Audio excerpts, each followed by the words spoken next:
Jessica with Chapter Chicks, and I am here to talk to you guys today about The Body Finder by Kimberly Derting. This book is published by Harper Teen, and it is the first book in the Body Finder series, obviously. It has 327 pages.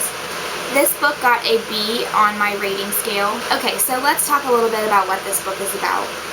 It kind of starts off, and there's basically this killer on the loose in Violet's town. Violet's the main character. And the killer is abducting young girls who are alone walking around at night, like if their car broke down or if they're walking into the store by themselves. And the bodies are being found days later with no evidence whatsoever as to who could be behind it. Now, luckily for everyone else, but unfortunately for Violet, she's been born with a very special gift.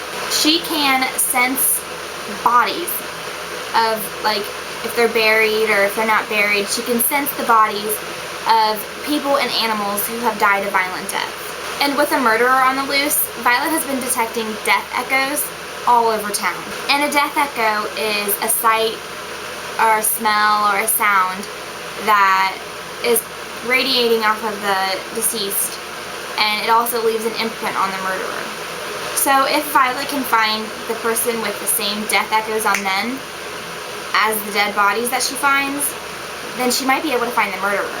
Only Violet really has some other things on her mind, like her crush on Jay. He's been her best friend since first grade, but lately something's a little different about him, and she's not the only one who's noticed. So Violet has her hands full trying to keep Jay from the uber-popular Lissy Adams, trying to make Jay not notice that her heart races every time she's around him, and catching a killer. So what more could you guys want from a book? I mean, it has murder, it has mystery, and it has love. Not only just love, it has love that's forbidden because they've been best friends for forever and she doesn't want to wait. Okay, so let's talk a little bit about the characters in this book. Violet was a great main character. She kind of reminded me of how high school girls really are, because if you've noticed, there's kind of this trend in YA lately where the main character is like super gorgeous and like everyone else around her notices besides herself. And Violet wasn't like that. Violet didn't think she was absolutely gorgeous, and she wasn't like stuck on herself or anything.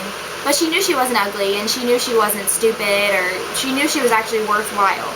And that made her have a lot of self-respect for herself. Self-respect for herself, that makes a lot of sense.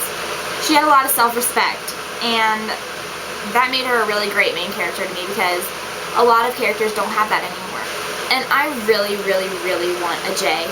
He was a little bit too perfect at times, but I mean, who doesn't want someone that's too perfect? He's gorgeous, he's funny, he's sweet. I want one. The only part about the characters that I didn't really like was the friends. Each of her friends seemed to have like a dominating trait. Like one was the fashionable one was the smart one, I think. I don't know. Each of them had a dominating trait. And I don't have any friends that only have one quality that sticks out about them. Each of my friends are good at doing a whole bunch of different things. And I know that's like, that sounds weird, but it's like the only time the best friends were involved is when they were saying something about their dominating trait. Like the friend that was about fashion, the only thing she ever really said was something about fashion, and it was really annoying.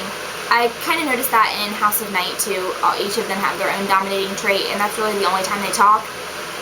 And that's one of the things that gets on people's nerves about House of Night, but luckily the friends aren't in it like the majority of the time, and when they are in it, it's bearable.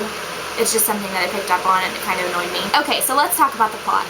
The plot is really smooth. It flows so nicely and it's smooth, and I never really found myself bored. The only time I was a little bored was when I was just like dying to know what was happening. So I was just like done reading about all the stuff. I just wanted to get to the end, and I just wanted to figure out what was going on in this book. Now, this book switched perspectives between Violet and the killer, and I really liked that. Although it didn't switch like every chapter, it's just when the killer was doing something prominent, you would get his side of the story. Like, Violet's chapter is just this normal chapter, and then there would be a chapter from the killer's perspective that's in italics. And I really liked that. I thought it was really cool to see both sides. Like, it like increased the mystery, because you didn't only know what Violet knew, you knew little tidbits of information about the killer that Violet didn't know. So it constantly had you guessing who was next, or who it was.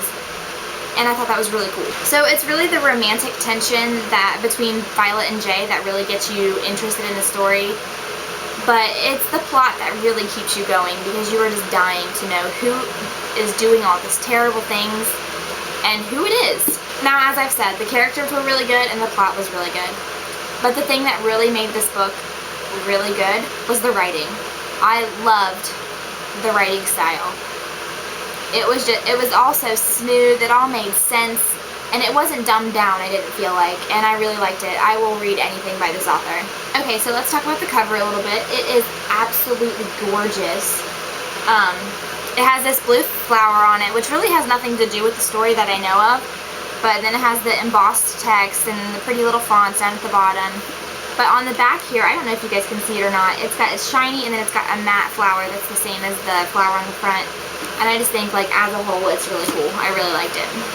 Well, I really like the cover. I really do like it. So the last thing I wanted to discuss is the ending. And the ending was crazy. My heart stopped a couple of times. I gasped out loud, because I just couldn't believe the way things were happening. And there were so many twists that completely led me off track. And it was just amazing. It was a really, really good ending. So if you're having problems getting through the book, wait till you get to the ending, because it is 100% worth it, and I cannot wait until the next installment in the series. I'm Jessica with Chapter Chicks. This is my review over The Body Finder by Kimberly Derting. Mischief managed.